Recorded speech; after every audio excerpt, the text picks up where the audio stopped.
All right. I think it's June 3rd. It is 2 hours, 4 minutes, 37 seconds, and 37 milliseconds. There it is. I'm gonna check the steps today. 2 hours. Man. That's 4 minutes, 37 seconds, 37 milliseconds.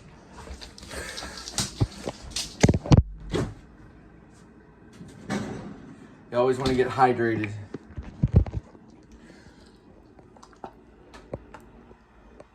All right, kitty. There's your food, your scratching post, your whale shark tunnel, and your kitty condo. Enjoy. 178,591 miles, 88 degrees Fahrenheit on June 4th, 2023. Looks like rain. Welcome to the Please Subscribe Show with your host, Cole Spivey. So I tried to block Adam the Woo, and YouTube won't let me. It keeps coming up on my television. I did the same thing with Jordan the Lion, and because I want a diet plan, and I don't want to be around it anymore. There's certain people that I don't want to associate with. It's kind of like alcoholics that hang around other alcoholics. Well, if you're trying to lose weight and you hang around fat people, it's going to be harder. So I try to get rid of them. So I don't know. YouTube won't allow it, but because I know that guy, the way he's eating, it ain't gonna work. It ain't gonna work. Because listen, if he was cutting his diet for sure, he'd lose like half his subscribers. I know how the world is. All right, we're gonna go get a salad, and then we'll drop food at your doorstep. Food for Fred. I'll tell you some decent performers. People like Tom Cruise, Brad Pitt, Edward Norton, Matthew McConaughey's decent. You know, he's decent. But there are decent performers that are out there. People that are decent. You know, they're decent to themselves. They're decent to others. These Nazis that want to shove it in your face and make you watch them, you know, eat hot dogs and all that stuff. Because I'm not going to do this stuff to you anymore. I'm going to have respect. They're going to lose. They're going to get sued in court. They're going to lose everything. And that goes for Adam the Woo and Jordan the Lion. I guarantee it 100%. About 5, maybe 10 years, they'll have nothing. They'll be lucky living in a van down by the river, which is where Adam started and where Adam will end. He started there and he'll end there.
So they do have it right here, so we can study it.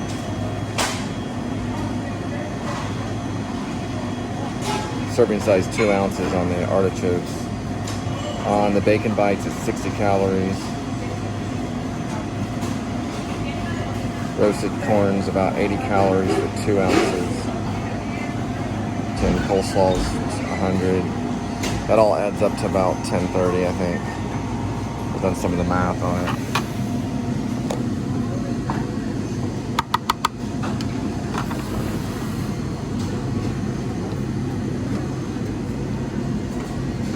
So that's about 2 ounces. So you can see the math on it right here. We're dealing with about 60 calories for a serving size.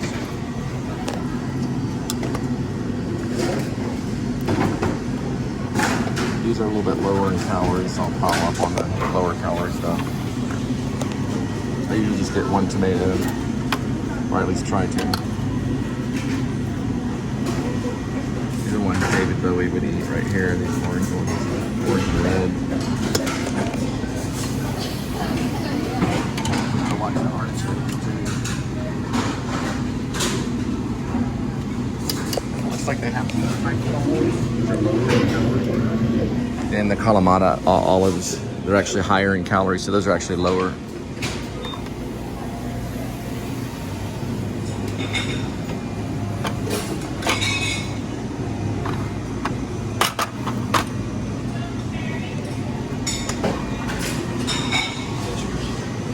Sure is.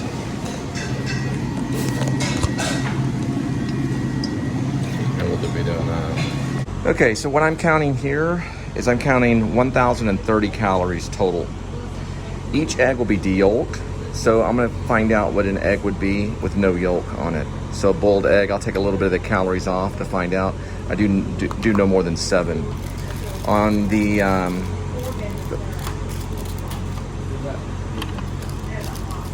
okay, I won't be able to show that. But anyway, on the crackers, they're about 80 calories each. I don't really care anymore.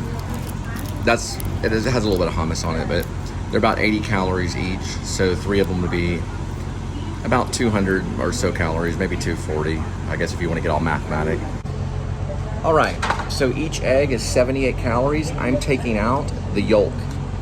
So I'm gonna show you, I'm gonna lower the calorie count of the egg.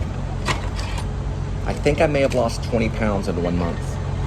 So I'm not 100% sure, but I was expecting it to be much higher than 210. So I'm very surprised I'm at 210. My goal is 170. So this, I'll be taking out some of the calories here on this. So it's not gonna be 78 calories anymore.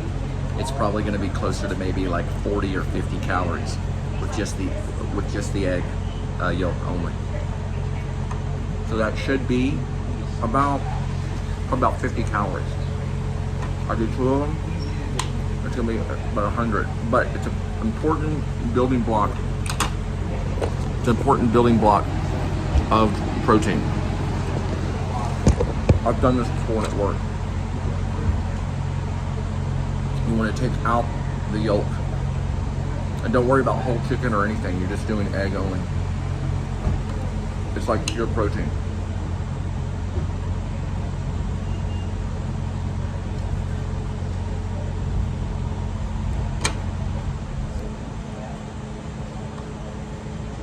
Dancers sometimes do this, so do people that work out.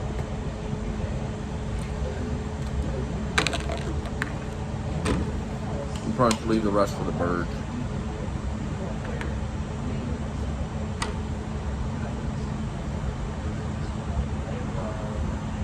If anybody knows if they can do a calorie count on everything, let me know. Because I'm guessing a lot of this.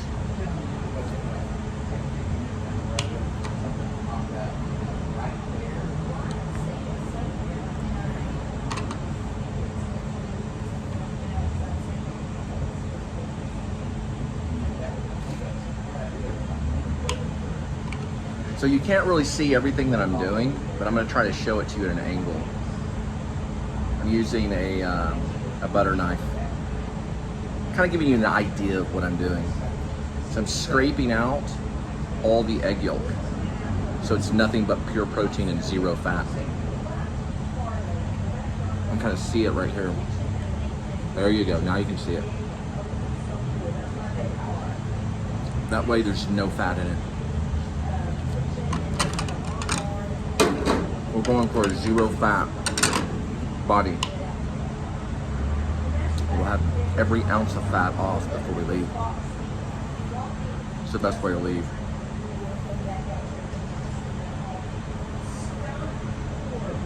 So you just cut it in half and then de-yolk it. All right? And this is what the salad looks like with only 3 of these. So we're showing the 3 crackers, only 3 crackers. That's about 80 and 80, so it's about 240 calories plus 1,000. So the whole thing is under 1,300. It's about 1,250 on the whole thing. At only one of these.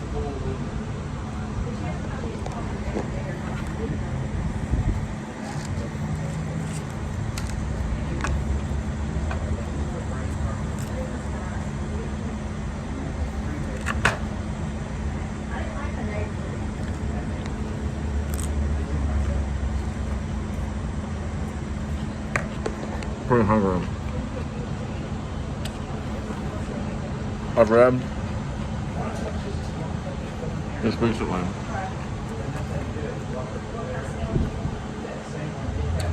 that going out in the heat and hiking for about 2 hours or so, you burn about anywhere between 1,000 to 2,000 calories. It's debatable on Google. So when you're out there for 2 hours in the heat, you can burn at least 1,000 or 2,000 calories. So pretty much, that's what I'm burning. So by the end of the night, I have no snacking at night. So when I go to bed, I begin to burn all the fat off. So hopefully by my birthday, I'm hoping I might be 170. There's a good chance by September, I will be 170. And then pray God, by December, I'll be 170 and then decreasing. So I gotta find the right weight what the camera likes me at. Because a lot of times film actors are about 20 pounds lighter than what they are in real life. So if a film actor wanted to be 180, they actually are 160 just for the camera. Because the camera likes them more. So you're finding a way to lose that extra weight, all right? Now next, after I eat this, we're gonna go out and drop food at your doorstep. The real good food with the big fat and the protein. That's for you and your doorstep, not me. I'm giving that up so that I can go out there and maybe hopefully one day win an Oscar. We got one at El Phoenix. It'll be 2.3 miles, 6 minutes. We'll be there at 6:26. Here's that old house. It's on Bryant Irving. I think they got cable, so they can sit in their recliner and watch cable. That's their house. It looks like we might have a little bit of rain. There's the Ridgely Theater.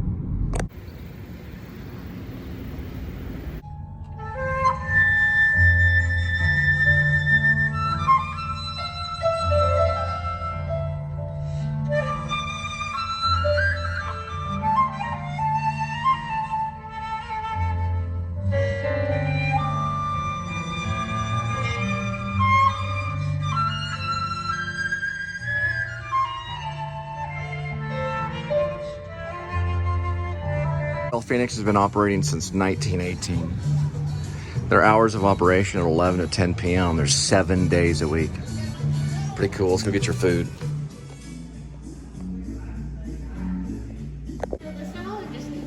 Looks like they got enough nutrition for all the family.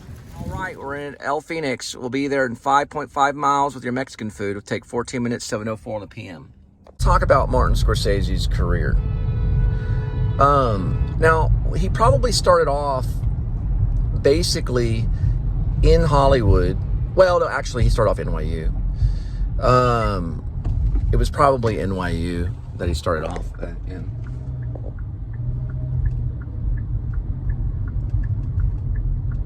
I'm going to try to talk to about how he wrote some of his scripts pretty much in NYU. Let's see what's going on here.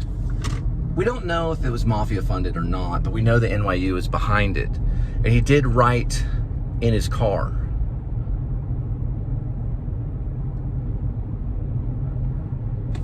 So what happened was he was at NYU and he started writing scripts.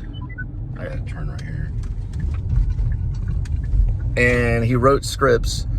Some guy helped him. I think Corman down the line in Hollywood allowed him to do it. But anyway, he was NYU graduate. He was I think Tisch. I don't know if they called it Tisch back then. They probably did.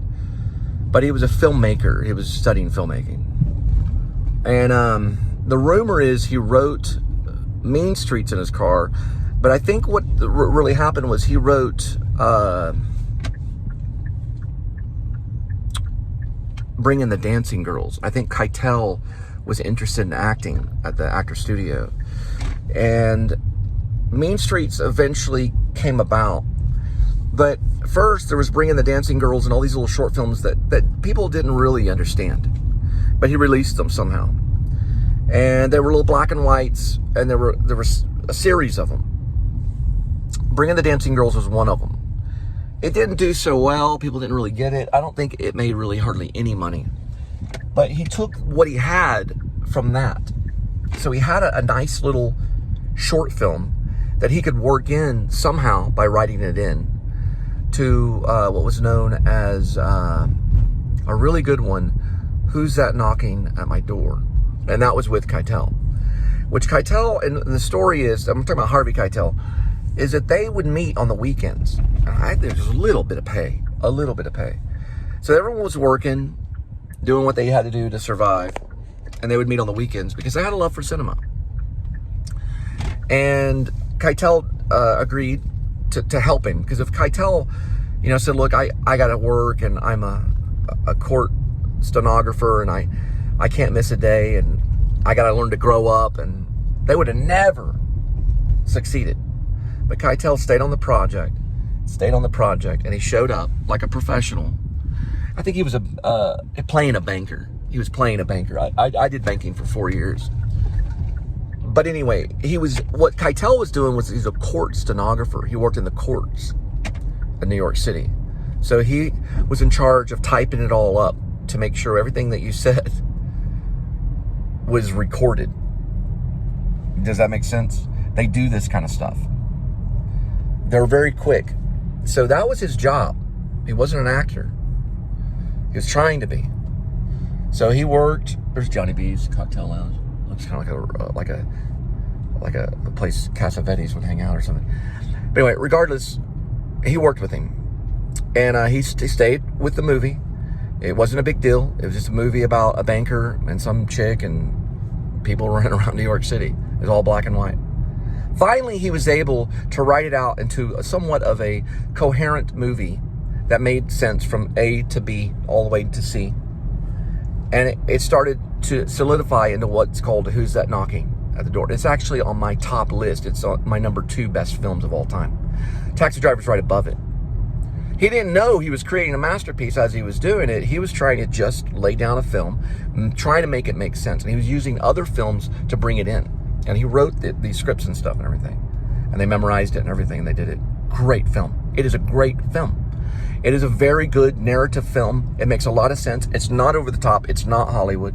It's not even really sex exploitation, although it has that in it because Scorsese was kind of given that excitement to do sex exploitation. He used the song The Doors in it. Well, he used the band The Doors and the song The End. The Jim Morrison song The End. And that was used before it was used in Apocalypse Now. So it made number 2 on my all-time best film. And it's not really that sex exploitation. There is a moment where there's a woman or something in a room and he's laying back and the Doors are playing The End and it's kind of racy. But by today's standards, it's not that bad at all. It's nothing worse than like a music video or something. What in the world is this? I don't know, it's some nature chick looking at that thing. But it's not that crazy, and it worked. It was a cool thing. He took what he could do. He got audition for Mean Streets, and I don't know if Scorsese had worked with Keitel before. I think maybe he had, before he brought in the audition for Mean Streets. But the rumor is, according to Harvey Keitel and public information that he released with James Lipton, the rumor was Keitel showed up at the audition and did not know the circumstances of what was going on. Because Scorsese was very method and didn't really probably even know it, how method he was, even at the audition. So they did improvs at the audition, just like they would do at the actor studio. So they did something. The guy kind of started yelling at Keitel. Keitel hauled off and hit the guy. Harvey Keitel was a Marine. He didn't know what was going on. And Scorsese said, whoa, wait a minute, stop it, and stopped it from turning into a fight. Because it was an audition. And Keitel, got into it. Okay. So Scorsese calmed him down and said, Keitel, this is an audition. It's an audition. It's just improv. And he goes, well, you need to tell the actors that it's improv before they show up. And then he got the role in Mean Streets. He needed someone with that type of energy. I heard about it. It was a big deal. And that's how he got Mean Streets. That's how Keitel got Mean Streets. And then Mean Streets was a big deal. Mean Streets was a pretty big deal. It made some money. And then later, of course, we would see the masterpiece of Taxi Driver. All right, this one we get right here.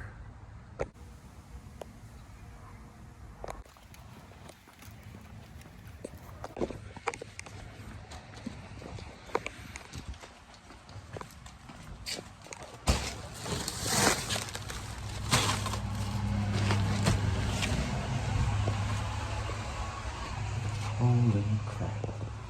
Right there. Okay. I didn't notice it until now.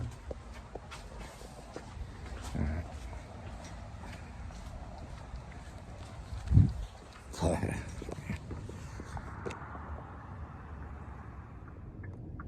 So if you are a filmmaker, prepare for God to intervene with your life, and you have to deal with it. God will intervene with your life. Now, he'll probably intervene with your life as an actor too, but as a filmmaker, he will intervene in your life, and you have to learn to deal with it. He's not always going to work with you, okay? But he won't turn his back on you. But he's not going to give you everything that you want, okay? If you ask him for help, he'll show you some things, but he won't turn his back on you, but he won't give you everything you want as a filmmaker. You'll see, because you see everything. Filmmakers, everything's visual. And God will show you the majesty of everything, but you don't always get to capture it. You can try to capture some of it, because God wants you to see the majesty regardless of the film, the majesty of everything. He wants you to see that, and you want to capture it for your film, so you have to negotiate with God and ask God, well, God, what can I show them? What can I show my friends? Because as a filmmaker, you're making movies for your friends. You make movies for your friends. And if you make movies for your friends, you'll be the best filmmaker out there. You make the movies for you and your friends, and you'll be the best filmmaker out there. And always keep true to that, and only that. Just saw some lightning right there.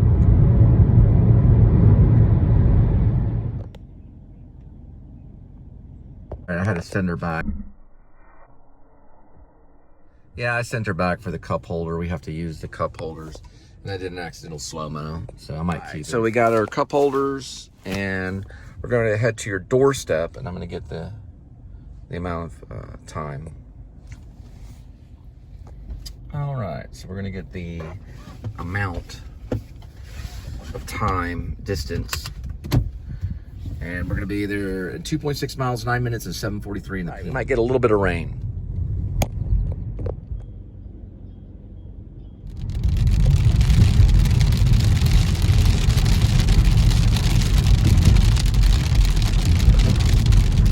All right, well, we're back at Mira Vista. These golfers love Sonic. Who doesn't like Sonic, you know? But they're a golfing community, and they live right up here, and it's 18 holes of golf.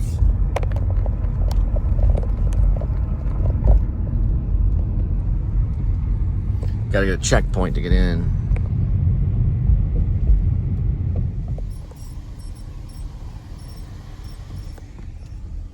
Be careful if you're out there playing golf under the weather, because you can get struck by lightning and killed, because a lot of your golfing stuff has metal on it. It's happened. So gotta be careful. Another reference to that is the movie Caddyshack with Chevy Chase, one of the all-time greats. And there is a moment where someone gets struck by lightning in that. The guy that uses the GD over and over again.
A little bit of rain, not a whole lot.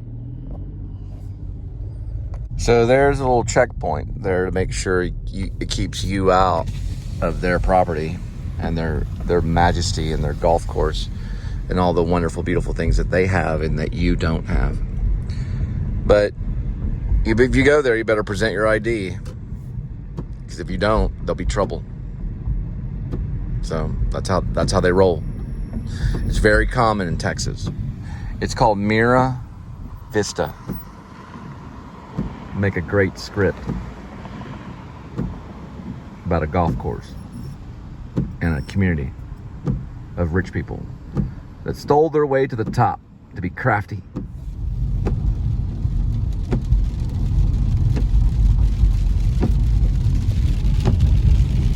All right, so we're gonna go ahead and fill up and get a little bit of Coke Zero. The guy needs 7 on 7. Kind of looked at me. His Coca-Cola's coming out clear. He looked at me again. So I still need that receipt. But don't worry. You'll be the quickest QT guy in town. And he kind of smiled. Very much of a charmer. Right in there. Look at that. Little filmmaking problem there. Goes automatically. There we go. Now we're gold. Gold like Spielberg. There we go, right there. Now we're rolling. And don't forget, 49 cents BQ. Let's try it again. Don't forget, 49 cents Big Q. I got this thing on right here. It limits what I can do. 49 cents Big Q, breakfast sandwich, and a Coca-Cola. And that's a good deal right there.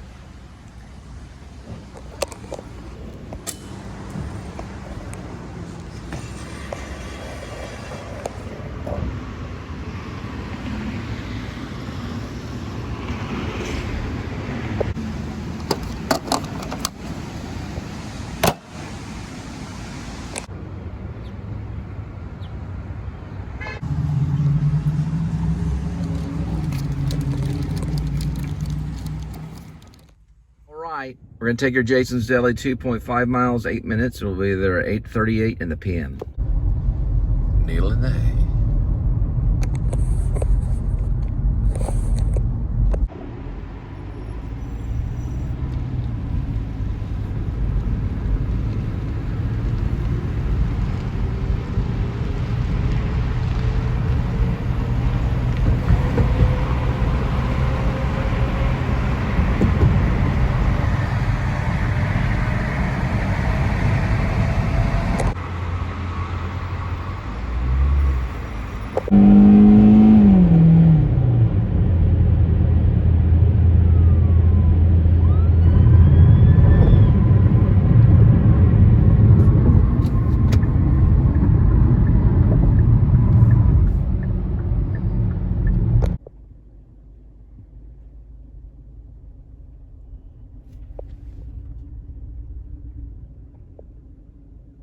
All right, so we're not getting the information.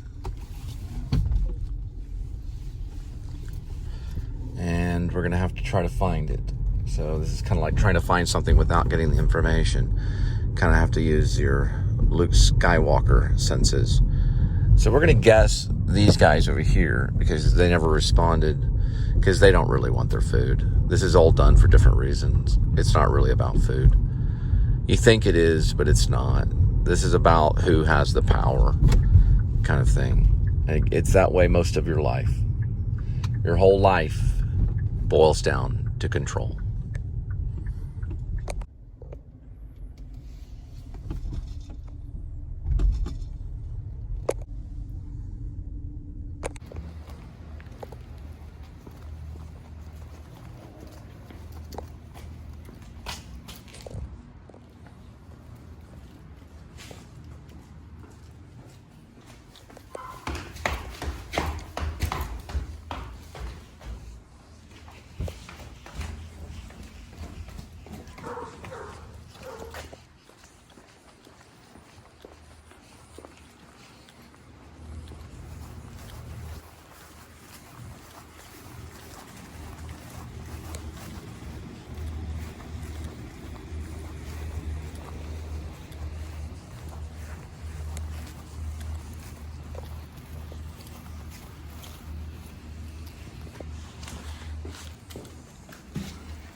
That's a real nice Porsche. Porsches are my favorite.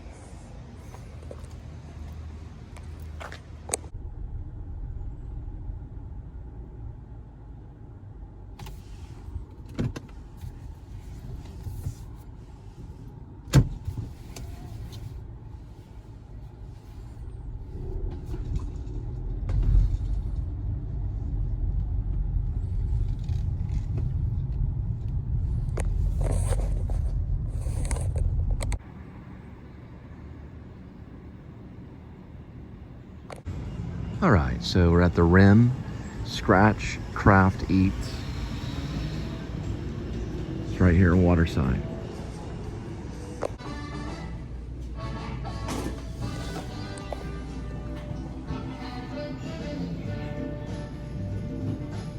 So they have a thing about Marilyn Monroe.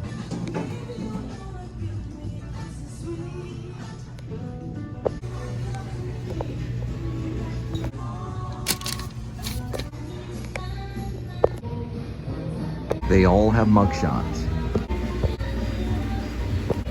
Dennis Hopper, John F. Kennedy, California Folsom, Johnny Cash, Elvis Presley, Creepshow, Shrine to Elvis, Paper Chasing Close Encounters. Rim is a very good vlog spot, but unfortunately you'd have to go mute because of commercialism. So as soon as they get it together and cut the commercial music, it'd be a great vlog spot.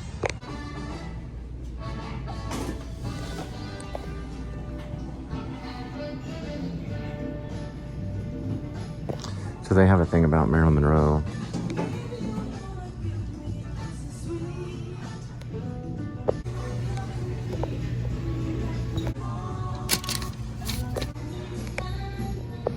They all have mugshots. Dennis Hopper, John F. Kennedy, California Folsom, Johnny Cash, Elvis Presley, Creepshow, Shrine to Elvis, Paper Chasing Close Encounters. Rim is a very good vlog spot, but unfortunately you'd have to go mute because of commercialism. So as soon as they get it together and cut the commercial music, it'd be a great vlog spot.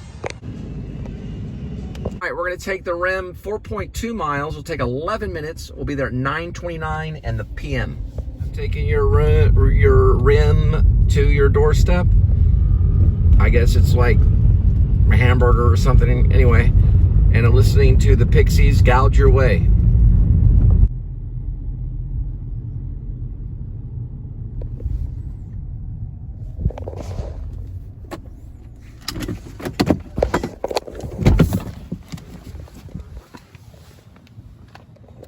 We're just gonna get out of the car so quick because I don't want the radio to turn on and get copyright issues.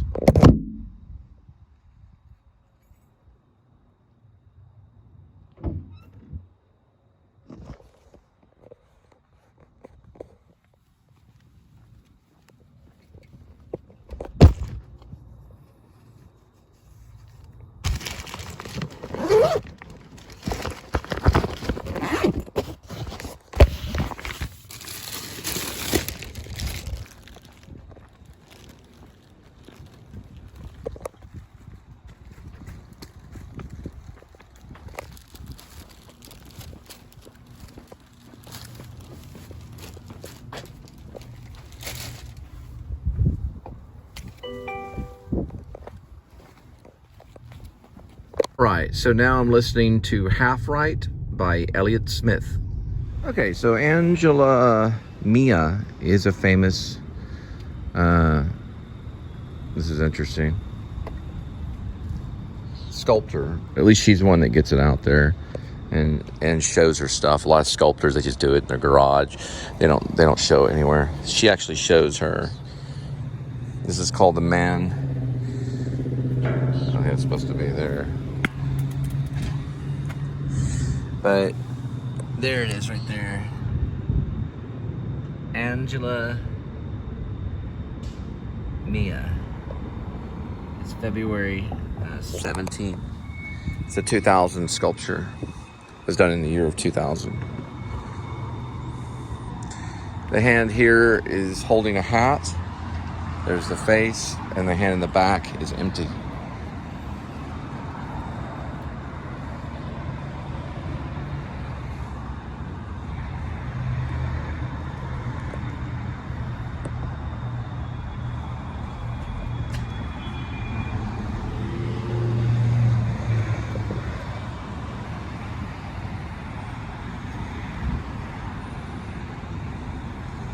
Notice how the knee is bent right here.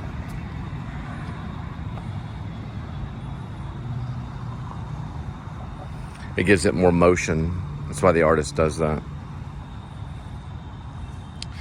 In the crew, which Marcel Marceau studied, that is an important positioning in mime, because it's going to split this part of the body this way, just slightly.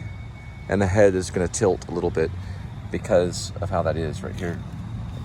So it's pushing forward like this, and this is staying straight, just like that. And you see how his heel's up. See? The heel's off the ground. So the heel's off the ground. It's a Decrew positioning. Marcel Marceau would know everything about it. And so would I, because I've studied with Marcel Marceau's disciples. I'm Cole Spivey. I've done mine. And this basically is he's leaning forward slightly. It's pretty cool.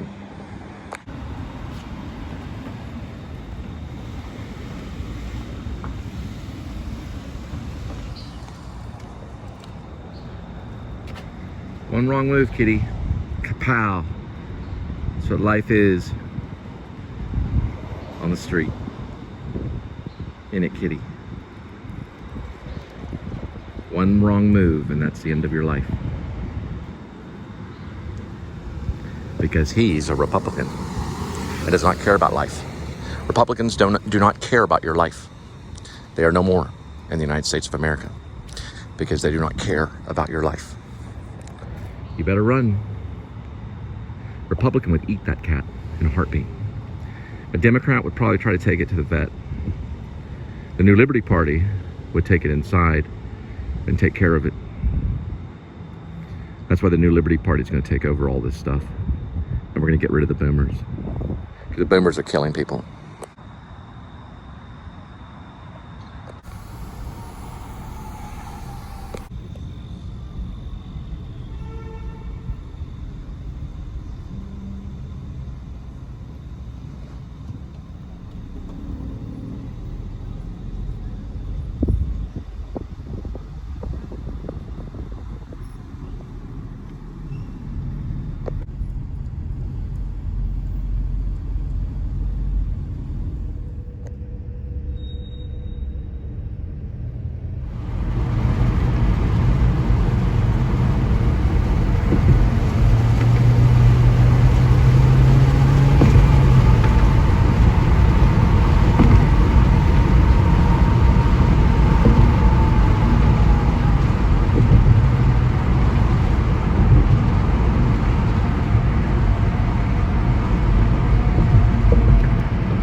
right, we'll be there 3.7 minutes with your Raising Cane's. It'll take 9 minutes, 10:34 in the PM.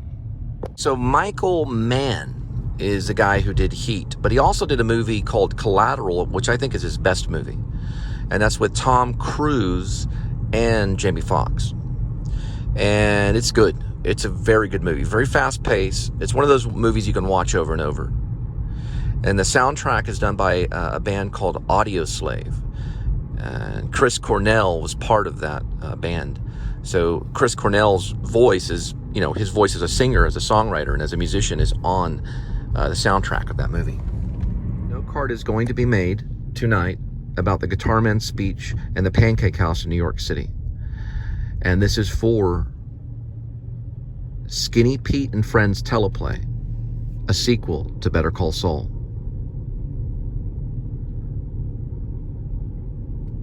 All right, we have one more drop, and we're going to head back to see Kitty.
Hi, I need you to stand there for me, please.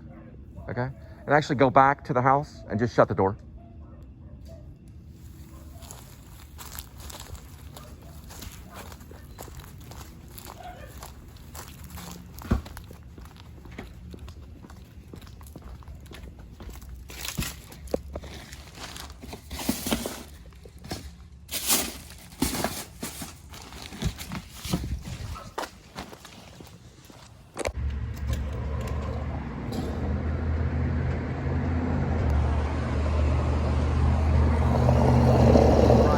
QT, don't forget $3.99 any half sub and a starry right here.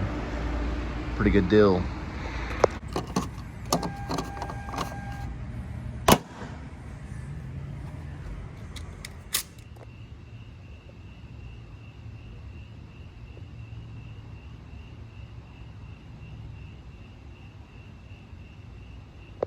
There he is.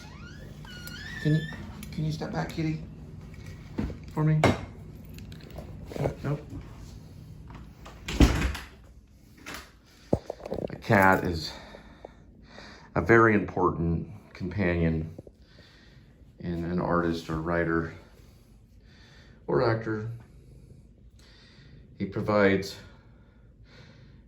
love and entertainment. And this is how he slept all last night at this position right here. Didn't you, Edmund? 13 millimeter. Isn't that wonderful?